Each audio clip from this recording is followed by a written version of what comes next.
Hey there you guys, welcome back. Today we are going to make a perennial pot. We're just a simple, but a lot of people ask me, how do you overwinter perennials in a pot? Say you're in an apartment and you live in a cold climate and you really want to have something out there, but you don't want to keep buying annuals every year. Say you like some shrubs or just a garden feel outside in a container. So anyway, what we're going to do is we're going to plant this hosta in this pot. I'm going to have this for the front step.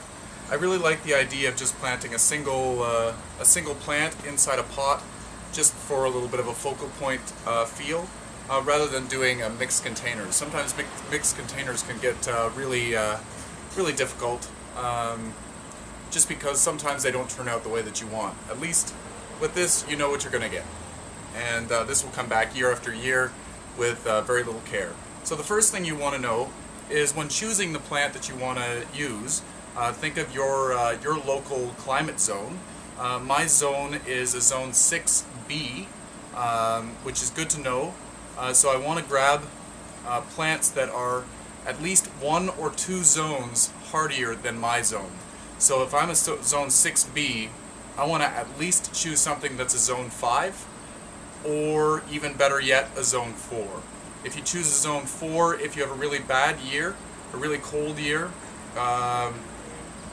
the zone 4 will survive much better than maybe the zone 5 would. So this is hardy to zone 3, so I have absolutely no issues with this one. This one will come back no problem. Another thing that you need to be aware of is getting yourself a nice, thick, insulated pot. You want to make sure that it's not one of those thin, flimsy plastic pots. And if you do choose, to use one of those thin pots, you might want to get some foam insulation and line the outside of the pot, or the inside of the pot, with some foam insulation. The biggest thing that kills these plants isn't the cold weather, it's the freeze and then thaw. This doesn't pertain to people in the tropical environments, but it more is based towards people in colder zones that deal with freezing winters. The freeze-thaw is what really kills plants. Another thing that you need to realize is that when you have something in a pot, you need to make sure that it stays watered. Even in the wintertime, if you don't get the snow cover and you get those warmer periods, and if you're not watering the plant, the roots will dry out. So it doesn't actually die from the cold, it'll die from the roots being too dry. So you've got to remember, in the wintertime, if there's no snow cover, you'll maybe need to go out there with a watering can and give it a little bit of a drink. So a little bit to think about when you're planting these things, especially if you're on an apartment balcony. A lot of times you don't get any snow or rain on those, so you'll want to make sure that they stay hydrated. So I've got a nice thick pot. This should be good for our winters. Terracotta tends to crumble in the cold. This is terracotta, but I think it's been glazed. I paid a lot more money for this one. This one was $15. Usually the more expensive the pot, the better it is. Not necessarily the case for all pots, but I'm going to go with that assumption. I bought this one outside, and there was a lot of other winter pots out there as well. Your local garden center should be able to tell you whether it's able to survive the winter and not crumble. So let's start here. First, you can either use a piece of terracotta planter, or I use a piece of paper towel. You can also use stones to cover up your drainage hole. You want to make sure that the plant is well drained, but you also don't want all your soil to come out the bottom when you water it. This one has a really big drainage hole, so I just want to cover that up a little bit. This paper towel will allow water through it, but it won't let the soil out. And it doesn't take up any valuable space in the planter. The next thing you want to do is your soil. I've got an all-purpose garden soil, and I've got this black earth. This black earth is a very peaty earth, and it's very light and airy. When dealing with this, you don't want to have too light of a mix. I wouldn't use my houseplant soil. I would use a garden soil with a little bit more aeration in it. If you use just regular soil from your garden, you risk that it will turn into something like concrete when it dries out, and you don't want that either. You want to keep it pliable like your houseplants, but you don't want to keep it as light as that. So I'm going to take my all-purpose garden soil. It's like a brick. Just going to bring it out here onto my blue tarp here.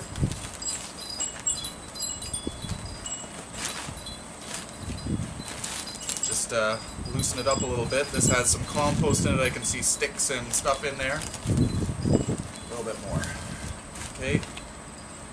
I've also got some of this slow release fertilizer. I'm going to put that in.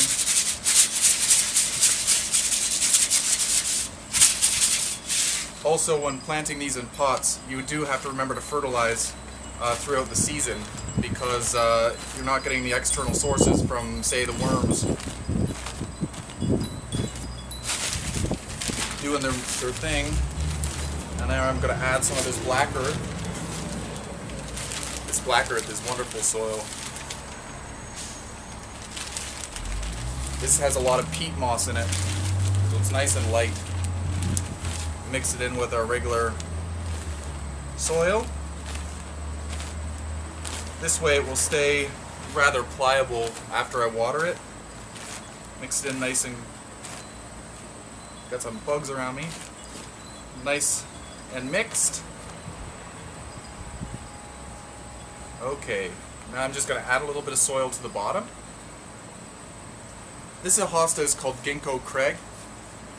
I'll take a picture of it, close-up photo of it at the end of the video, and you'll be able to see what it looks like. It's a quite a beautiful one.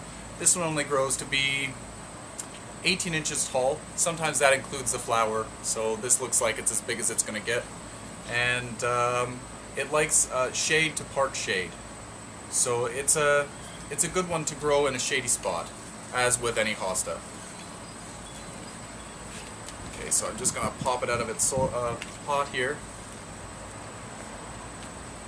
Just going to remove the top layer of soil from the pot, the top inch. Mix some of that in there. I'm going to see how deep it's got to go. Oh, it's almost perfect.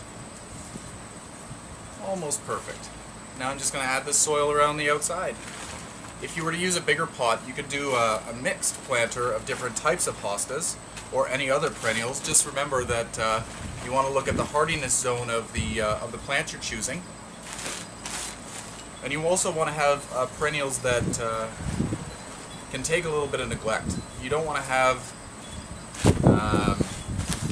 a perennial that takes special requirements or is a difficult one to grow in the garden normally.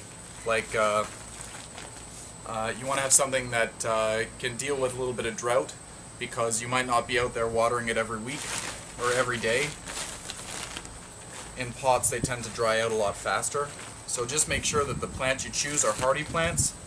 Boxwoods grow well as shrubs in planters. Many types of junipers and cedars. Grasses will do really, really nice in pots. Be creative. If you have a bigger pot, try something that creates more of a statement. If you guys are planting different containers, I'd love to see photos. Please post them to my Facebook page. I'd love to see what you're doing. Everybody's so creative out there. Nobody has the same ideas. It's pretty amazing. I love seeing what you guys do. Alright, so I left a little bit, maybe a ½ inch around the lip of the pot, so that when I water it, the water just doesn't run over the edge. I'm just packing it in here. Don't want any air pockets. I didn't tease the roots on this root ball because the roots were not jam-packed in this pot. I should have showed you that when I had it out. So I just put it in. I didn't bother playing with the root system. Just basically tip it out and drop it in. And but if the roots were really packed in, really pop bound, I would have ripped the roots a little bit just so that they would move back out. So I'll move this stuff out of the way and we'll water this in. Oh.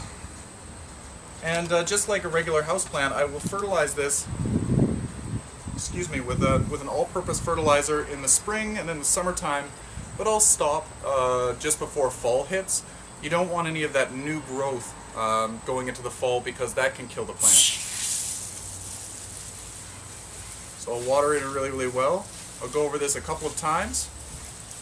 And stay tuned for a couple of photos, close-up photos of this. And also in its place where I've chosen to put this in the front yard.